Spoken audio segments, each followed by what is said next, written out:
شهر رمضان الذي أنزل فيه القرآن هدى للناس وبينات من الهدى والفرقان فمن شهر فليصم ومن كان مريضا أو على سفر فعدة من أيام أخر يريد الله بكم اليسر ولا يريد بكم العسر ولتكملوا العدة ولتكبروا الله على ما هداكم ولعلكم تشكرون. بارك الله لي ولكم بالقرآن العظيم ونفعني وإياكم بالآيات والذكر الحكيم. Ndugu zangu, nichukue fursa hii awalan kukuhusieni nami pia kuhusia nafsi yangu kumwogopa Allah, hasa kipindi nyeti kama hiki. Bila kwenda mbali na bila kuongea sana, Mwenyezi Mungu Subhanahu wa Ta'ala katika baadhi ya aya zake anatukumbusha akisema, ya ayyuhalladhina amanu kutiba alaykumus siyam, enyi waumini mmefardhishiwa, mmelazimishwa jambo la saumu. Sentensi iko wazi, hata ukiitaja Kiswahili haisemi nimekulazimisheni, inasema mmelazimishwa. Ndo maana ya kutiba, furidha. Watu wa lugha wanasema majhuli. Ukisearch huyo alotulazimisha nani umpati, lakini ni yule yule mwenyewe Allah. Lakini kwa sababu jambo hili linamsababisha mtu kulegea, linamsababisha mtu kushinda njaa, basi hakupenda hata kuingia mzima mzima kuongea kiutemi, nimekulazimisheni, kana kwamba alotulazimisha hajulikani. Ni lugha za fasaha za Allah akiongea na waja wake, hasa waumini. Kwa hiyo mmelazimishwa, ndo maana mmefardhishiwa, maana ya faradhi lazima. Mmeandikiwa jambo la kufunga, kutiba alaikumus siyam. Maneno yakija kwa kutiba haviwi vitu rahisi rahisi, vinakuwa vitu vigumu vigumu, na jambo la siyam. Na Mwenyezi Mungu Subhanahu wa Ta'ala hakusema kutiba alaikumus sawm. Kuna tofauti ya saum na siyam. Saumu ni jambo la muda mchache, na saum hutumika mara nyingine kuzungumza. Mtu akiacha kusema pia anaitwa ana saum. Mama Maryam alaiha salam alisema, inni nadhartu lirrahmani sawman falan ukallima alyawma insiya. Mimi leo nina saum. Hakusema nina siyam, kwa sababu saumu ni kitu cha masaa, cha madakika, kwamba nimekaa kimya sisemi. Lakini siyam ni kitu cha muda mrefu, na siyam ni kutokea alfajiri au kutoka usiku baada ya kula daku ila ghurubi shams, mpaka jua litakapozama. Amna semaji. Sasa Mwenyezi Mungu pia katuwekea wazi kwamba sio saumu, ni siyam. Ndio maana kaja kwa kutiba, na mambo ya kutiba hata vitu kama vita ndo huitwa hivyo, kutiba alaikumul qital. kutiba alaykumus siyamu kama kutiba ala alladhina min qablikum. Anasema na hili jambo mmepewa, mmelazimishwa kama walokuwa kabla yenu nyinyi. Tumethibitishiwa kwamba watu wa Nabii Nuh, kaumu Nuh, walipewa jambo la siyam. Kaumu Ibrahim walipewa jambo la siyam. Kaumu Daud, kaumu Lut, kaumu Musa, kaumu Shuaibu alayhim wa ala nabiyina salatu wassalam, wote ndo mimman kana qablina. Hili jambo pia walipewa. Ibada hii ngumu ngumu isiyokuwa rahisi pia walipewa ibada hii, lakini lengo lake la'allakum tattaqun, ili mpate kuwa wacha Mungu. As-sawmu haqiqiyu, as-sawmu haqiqiyu, ile saumu ya uhakika. Kiukweli inauma tumboni, tumbo ndo linajisikia joto, kiu, lakini faida yake inakimbilia moyoni. Hata we mwenyewe unasemaje? Mimi wakati tumeingia hapa niliswali tahiyatu masjidi, alafu shekhe akatuadhinia. Alipoadhini akasema ala, kumbe kuna kablia sijasali, si kaja kunipita kablia hii Ramadhani hii. Ina maana ile saum ndio inasababisha inaumia tumboni, lakini faida zinakuja kuulainisha moyo.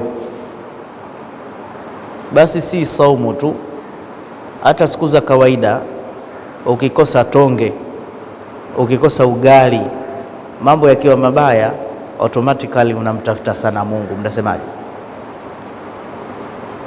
Na kuna baadhi ya watu wakiwa na hela swali, Sheikh twende tukaswali. Sina hela sasa. Nazo hela. Kuswali ni muda wote. Kwa hiyo pia tunakuwa karibu na Mungu kwa sababu ya njaa. Kwa hiyo hakuna mashaka. Upelelezi, tumbo likikosa vinono, moyo unakuwa mlaini. Ndo maana inna Allah yabghudha kulla ja'dhariyyin jawadi, hadithi ya Mtume. Mwenyezi Mungu anamchukia yule mtu ambaye anakula sana alafu mkatili, ana moyo mgumu, piga makelele sokoni. Anayekula sana Mungu humchukia. Saidna Aisha radhiallahu ta'ala anha anasema bid'a ya kwanza kuzuka kwa Waislamu ni kula sana na kushiba. La'allakum tattaqun, ili muwe wacha Mungu. Na ndio maana ukija katika hadithi Qudus, fadhila za saum, Allah anasema as-saumu li wa ana ajziu bi. Umeona haya maneno? Kama arkanul Islam, nguzo za Uislamu ni ngapi mabwana? 5. Kuna nguzo ya shahada 2, kuna nguzo ya sala, kuna nguzo ya zaka, kuna nguzo ya hija. Mshai kumuona Mungu asema hii zaka ni yangu mimi? Mshai kumuona Mungu akisema hii hija ni yangu mimi? Mshai kumuona Mungu akisema sijui kitu gani ni changu mimi? Hasemi. Lakini nguzo ya saum anasema saumu li wa ana ajziu bi. Najua kwa nini? Kwa sababu ya mambo mawili. Jambo la mwanzo, Mwenyezi Mungu anasema saumu ni yake kwa sababu ana uhakika amali hii haiwezi kufanywa kwa ria. Amali hii lazima ifanywe kwa ikhlas. Jamani, nani yuko tayari kuanzia asubuhi mpaka jioni ashinde njaa afunge saumu eti awaoneshe watu nafunga? Yupo? Aingia akilini. Ukae na njaa eti naonesha watu mimi mfungaji hodari, ili alipo kabisa? Ili halipo. Kimya Kwa hiyo Mwenyezi Mungu ana uhakika hii itamfikia. Lakini jambo la sala, waweza ukasali ili watu waone kabisa. Allah anasema alladhina hum yuraun wa wailul musallin alladhina hum an salatihim sahun. Alladhina hum yuraun, wapo watu wanaosali watu waone nimesali. Na kuna watu kila kukicha anaenda Maka watu wamuone yeye hujaji hodari. Mimi na hija 15 na hija 20. Na ndio maana mtu akienda Maka kama hujamuita alhaji ugomvi, wewe unachaje kuniita alhaji mimi? Lakini saum ni yangu mimi, kwa sababu mfungaji ataifanya kwa ikhlasi ya hali ya juu. Haiwezekani umenyeke na njaa, kiu, alafu useme nafunga kwa ajili ya watu waone. Hapana. Ukikosa ikhlas, basi ukiwa peke yako utaenda kunywa maji kidogo. Ndio maana ile saumu ya uhakika inakuletea mambo matatu. Saumu ya ukweli inaita takwa, amana na sabra. Saumu ya sawa sawa inakufanya unapata ucha Mungu. Saumu ya sawa sawa inakusababisha unakuwa muaminifu, kwa sababu umemwekea uaminifu Allah. Hapa kila mmoja ndani huko peke yako unaona chakula, hebu funika hicho chakula tumefunga, na huko peke yako huonji hata kidogo. Kiu kimekubana, maji yako mtungini au kwenye friji thalaja, unasema hapana, iko ndani ya saumu. Inaupa uaminifu, lakini inakufundisha subira, uvumilivu. Uvumilivu, na mvumilivu hula mbivu. Kwamba aisee, kwa mfano usiku wa leo niko na mtoto si mdogo anafaa kufunga, tushakula daku, tunasoma Qur'ani. Iko kama kuanzia saa 9 sasa tushaswali na alfajiri. Unajua mambo ya watoto. Ndo this time naombeni ninywe maji. Kaambia unywe maji vipi bwana? Muda huu hauruhusiwi kunywa maji. Na kunywa kidogo tu ili nifunge. Naambia ukinywa sasa hivi ndo ushafungua. 12 asubuhi. Sasa hapa saumu inakufundisha uvumilivu. Na siku nyingine ukiweka saumu mbele, hata wewe unajiuliza, unakuaje unakopa madeni kwa mama ntilie? Msosi wa mchana tu umekushinda, una madeni hapo na hapo, njaa ya muda mfupi. Wewe mwenyewe sasa hivi unasema nimeingia madeni kwa ajili ya kula tu, mbona naweza nikashinda hata njaa iniumi tena? Ulijiendekeza. Lakini ungetiania kwamba naweza kusubiri, asabru dhiya, kusubiri ni mwanga, usingeingia madeni hayo. Kuna watu hapa anagombana na wake zake, nataka kuniua na vinole vya tumbo, chakula cha mchana mpaka sasa hivi sijala, nitakupa talaka we. Lakini sasa hivi anafunga, ajui hata vimekimbilia wapi. Alijiendekeza. Anajiambia nje ya Ramadhani sitogombana na mke kwa sababu kunicheleweshia chakula. Kwa hiyo pia unajifunza subira. Fadhila za Ramadhani mabwana. Ramadhani ni mwezi wa ajabu. Ruknun min arkani al-Islam. Ni nguzo katika nguzo za, lakini ni nguzo ya ajabu ambayo zile nguzo zote za Kiislamu una uwezo mkubwa wa kuzitekeleza nguzo zile ndani ya Ramadhani. Una uwezo mkubwa wa kuzitekeleza zote ndani ya Ramadhani. Mtu anaweza akatamka shahada 2 ndani ya Ramadhani. Mtu anaweza akatoa zaka, kama sio zaka ya pesa kuna zakatul fitri. Lakini ndani ya Ramadhani mtu anaweza akaenda kufanya ibada ya umra, hija ndogo. Ndani ya Ramadhani karibia yote unaweza ukayafanya katika hizo nguzo za Kiislamu. Lakini pia mwezi wa Ramadhani ni mwezi ambao ndani yake umeteremshwa Qur'ani takatifu. Mwezi 27 iliteremka Qur'an, lakini si Qur'an, vitabu vyote vya Allah viliteremka mwezi mtukufu, mwezi wa Ramadhani. Na una sharafa nyingi sana. Sasa kuna sehemu ndogo tuijadilini mimi na nyinyi tupate faida ya Ramadhani, kisha tuombe dua tuondoke, tusemeni inshallah. Allah subhanahu wa ta'ala anasema Ramadhani hii ni ayyama ma'dudat, ni masiku machache faman kana minkum maridan aw ala safar, mtu akiwa mgonjwa au ana dharura ya safari, fa'iddatun min ayamin ukhar, atalipa siku zingine. Lakini walladhina yutiqunahu fidyatun ta'amu miskin, wale watu ambao hawawezi kabisa kufunga wawe na tabia ya kulisha kila siku maskini mmoja. Ili jambo la kulisha hili ni jambo muhimu sana. Chakula kinaumba, chakula kina jambo kubwa. Sasa ndani ya Ramadhani jitahidi kulisha watu chakula, na jitahidi sana miongoni mwa chakula cha Ramadhani, chakula pendwa kitamu, iftar. As-saimu laha farhatan, lahu farhatan yafrahu bifitrihi, mfungaji anapata furaha mbili na huenjoy kwa furaha mbili hizo. Anafurahi wakati akiwa katika ile iftari yake, ule wakati wa kuftari hakuna anayenuna wala kususa, sasa mambo gani muda huu wa kuftari, bali ndo unaomba muda haufiki leo, joto kali, pale kuna furaha. Na yeyote unayemwalika futari anafurahi sana mabwana. Na ukijua futari zina raha, mtu kaalikwa futari na nyumbani kwake aliacha futari, bado anasema mniwekee futari, si unaenda kufuturishwa huko, pengine ya kueleweki, niwekee na kukiwa safi nitakuja kuila daku, kwa sababu aliona ile miogo ikipikwa kule nyumbani. Sasa ni wakati wa furaha.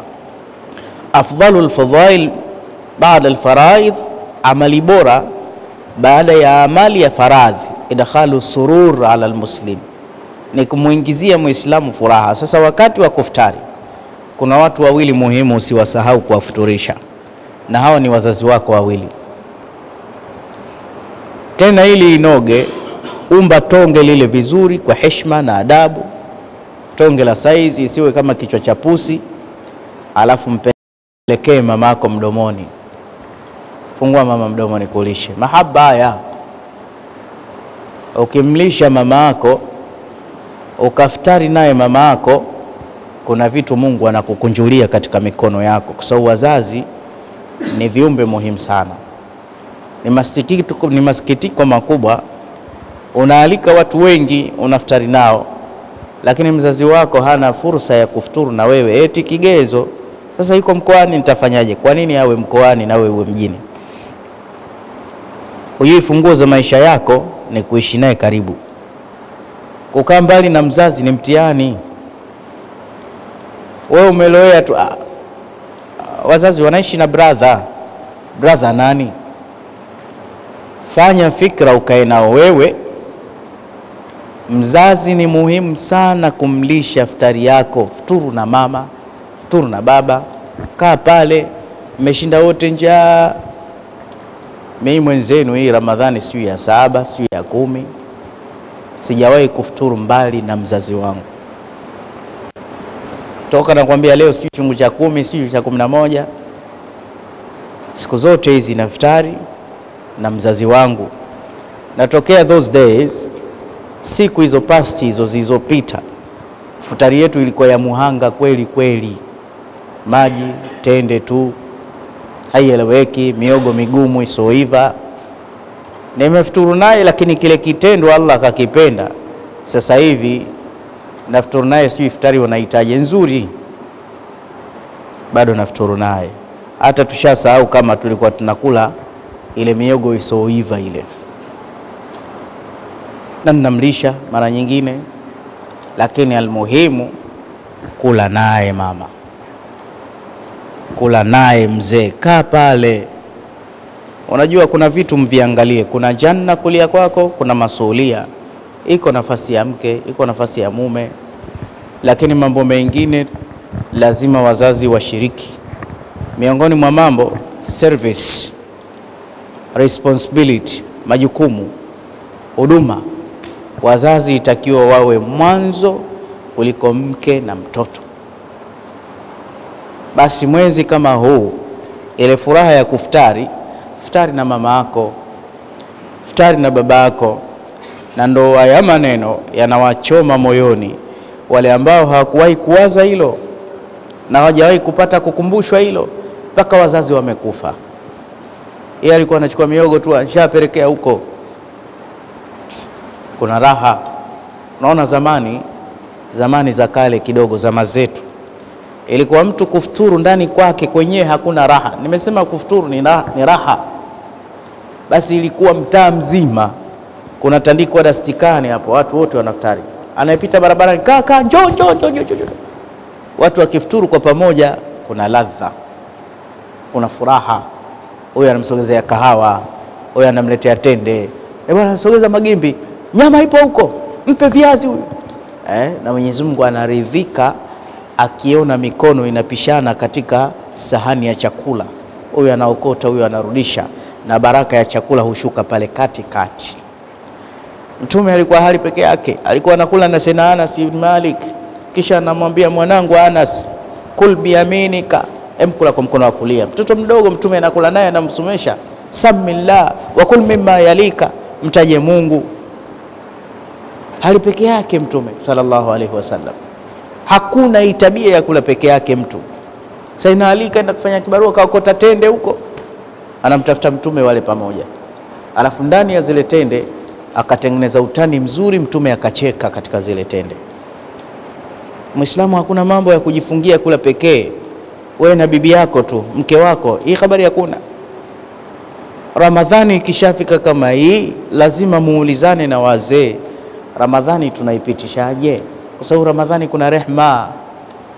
Mzazi ya kila chakula akatabasamu, weye laqamatun au laqmun tadfa'a naqama, tonge lake moja huondosha ghadhabu za Allah. Ramadhani hii ilikuwa msafirishe mzazi ukae naye.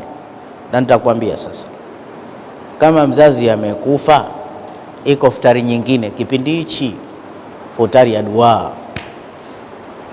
Hichi ndio kipindi as-salatu lahuma, cha kumtilia dua. Hizi kul huwallahu zako hizi unazozidharau zinawasaidia kweli kweli marehemu. Tena kipindi kama hichi huja mpaka katika majumba yetu, kwenye mageti, kwenye madirisha, wanasubiri dua zako, kwamba dua yako we mtoto ndani ya Ramadhani inafika mbali, niombee, kuna adhabu kule, we hata hukumbuki.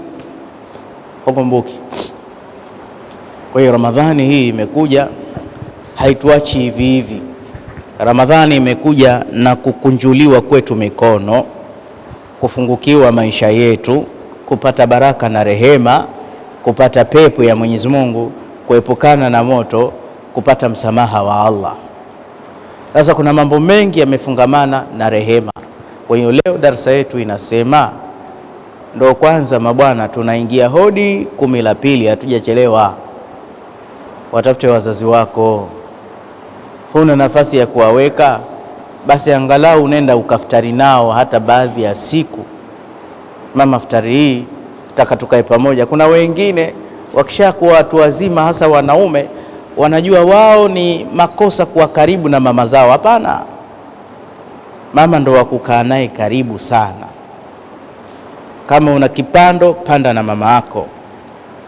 Basi hata ikija Idi, fikiria utakula wapi Idi na mzazi. Ndo wale wenzetu wengine kila sikukuu anaenda kwao. Wewe huwezi kula hapa sikukuu. Pana utamu gani hapa? Sina mama hapa, baba hayupo hapa.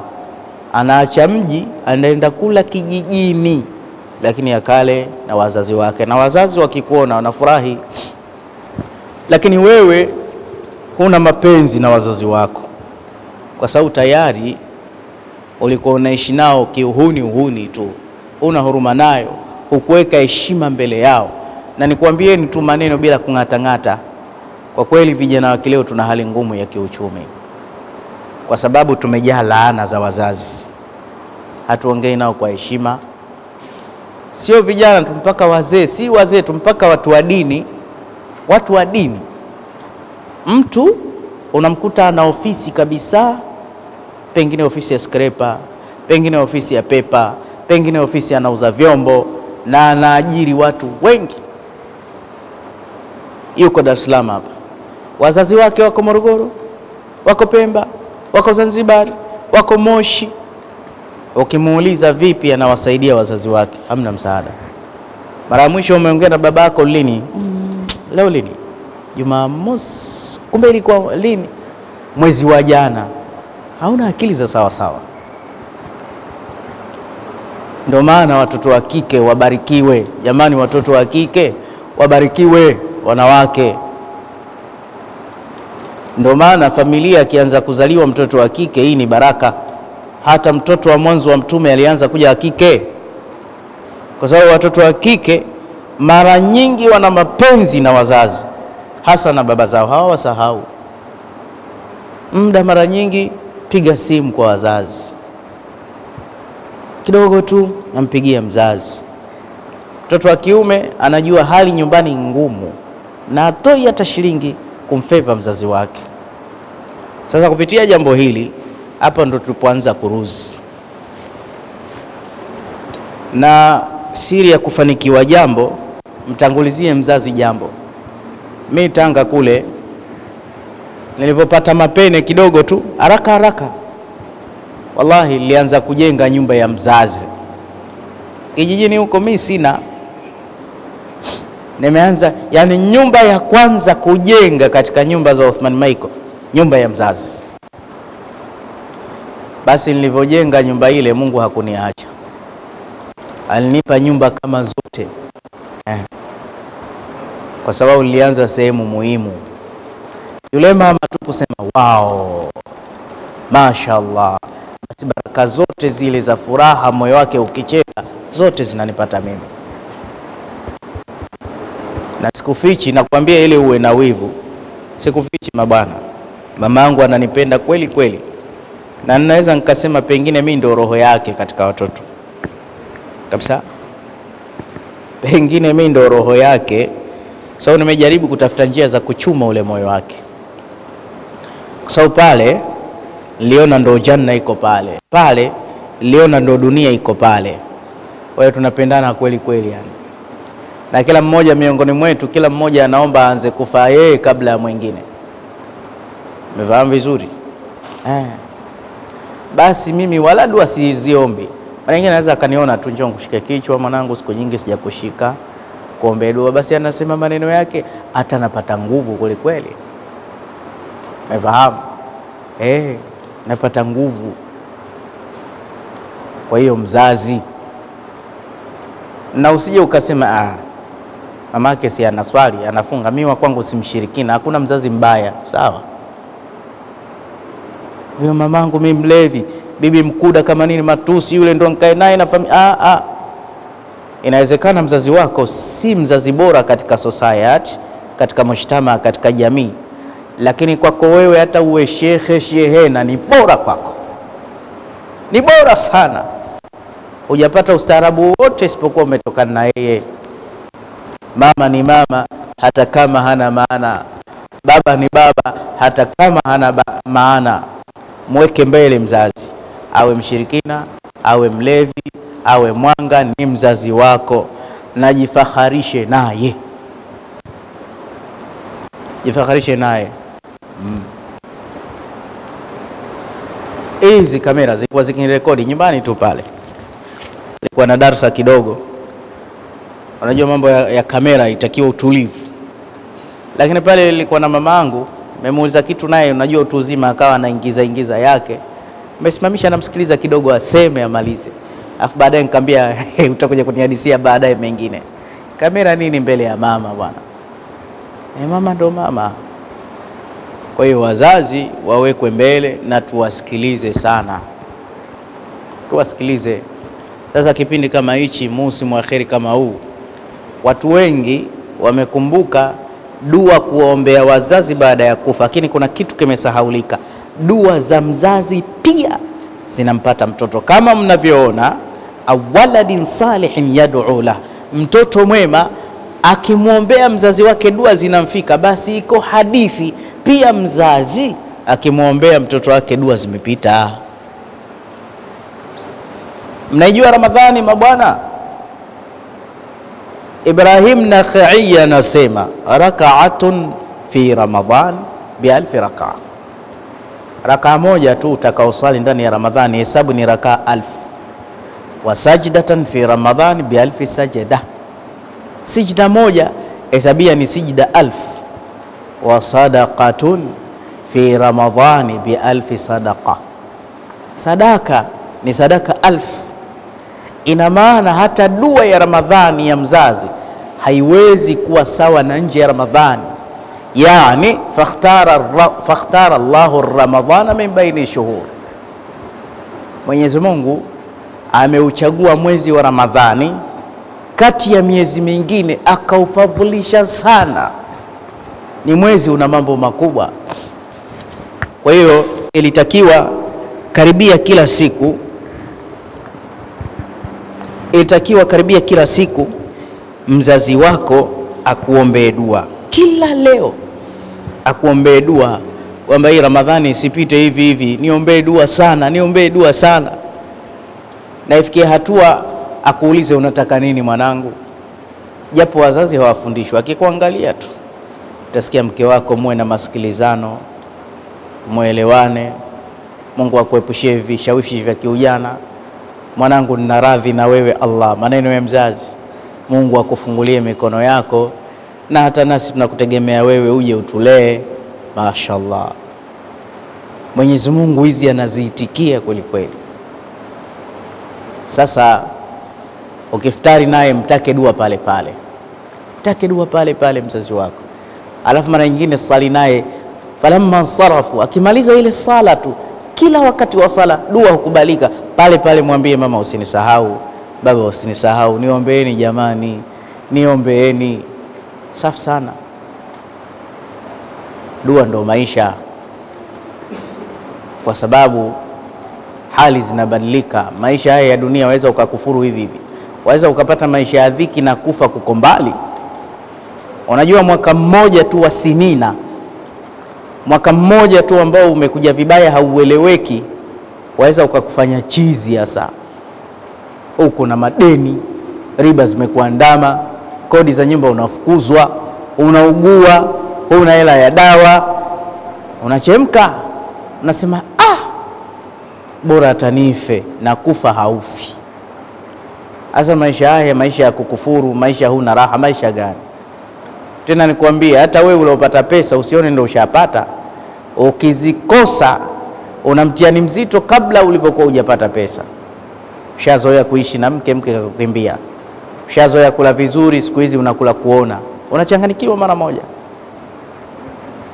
Hujafa, hujaumbika. Kwa hiyo yoyote asogelee wazazi, aftur na wazazi ndani ya Ramadhani. Wazazi wametangulia mbele ya haki, awafuturishe sana kwa kuwafanyia dua. Mambo mengine ya mwisho kama mawili au matatu, tujitahidini kama alivyosema Allah, walitukmilul idda, tukamilisheni idadi za saumu. Usiache bila sababu za msingi. Usiache kufunga eti kwa sababu hujala daku, hapana. Funga hivyo hivyo ufi kwa njia ya siku moja. Tara. La pili, anayesali tarawehe pamoja na imamu, kama ni rakaa 8 basi koma mpaka imamu amalize. Kama ni rakaa 20 koma mpaka imamu amalize. Anayesali mpaka akamaliza sala pamoja na imamu anaandikiwa ameswali qiyamul layl. Sasa ukiandikiwa ndani ya Ramadhani unaonaje? Lakini unaona mwanzo jazba, tarawih watu wanajaa, katikati watu wanakatika. Mwezi wenyewe kwa mwaka mara moja, mwaka kesho fikiri tutaupata. Hatupati. Si hapo chini bombom. Juzi nilikuwa darasa ya Jumatatu. Miaka yote tunafunga na mzee Abubakar. Saa hizi ungemkuta afanya nyiradi, shahadu an la ilaha illa Allah nastaghfirullah. Mwaka huu tunaye shamzika. Sasa kila anayefunga faliyasumu sawman muwadda, afunge saumu ya kuwaga. Anayesali tarawehe aswali tarawehe muwadda, tarawehe ya kuwaga, kwamba pengine hii ndio tarawehe yangu ya mwisho, pengine hii ndio saumu yangu ya mwisho. Kwa hiyo asimame kisawa sawa. asimame kisawasawa. Mambo mengine ambayo itakiwa tolewe katika masala ya fikihi kwa haraka tu kuyataja, ni vizuri kufanya haraka kufungulia, tusicheleweshe kuftari. Ukiwa unafuturu kwa haraka, hivyo Mtume ndio alikuwa akifanya, na Allah anawapenda watu wenye kuftari kwa haraka, usicheleweshe saumu. Jambo la pili, kuna mambo yanatokea, inawezekana usiku umelala na mke ukapitiwa hujaoga, hakuna neno, oga asubuhi, saumu inaendelea. Lakini jambo la tatu, inapitikia ukasahau kanywa maji, shazoea kula mchana ukala, timiza ile saumu, na hizo ni sadaka za Mungu hizo. Lakini mara nyingine inatokea roho ikakachafuka, ukitapika, timiza saumu. Lakini ukijitapisha, saumu umeharibu, una deni la saumu. Lakini inatokea mara nyingine tuna baba yetu, tuna dada yetu kafa, lakini hajamalizia saumu zake, tuzilipe basi sisi. Ni bora sama waliyu, tuzilipe zile saumu. Lakini kuna mambo mengine yanatokea yanaharibu saumu, hayafai. Vijana ambao hawana wake, kujichua, masturbation, zinaharibu saumu, wasifanye.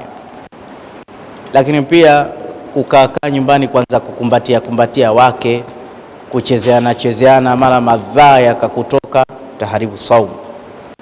Mtume ndo alikuwa anakumbatia wakeze, anaabusu, lakini alikuwa na uwezo wa kubalanzi hisia zake kama mtume wa Allah. Mimi na wewe marufuku, tutateleza. Lakini mambo mengine yanatokea, ukataka kudanganya, pia ukidanganya unaharibu saumu. Mambo yaliyokatazwa mengine, mtu yoyote aliyofunga haruhusiwi kukasirika. Kukasirika hakutakiwi, kunapunguza baraka za saumu.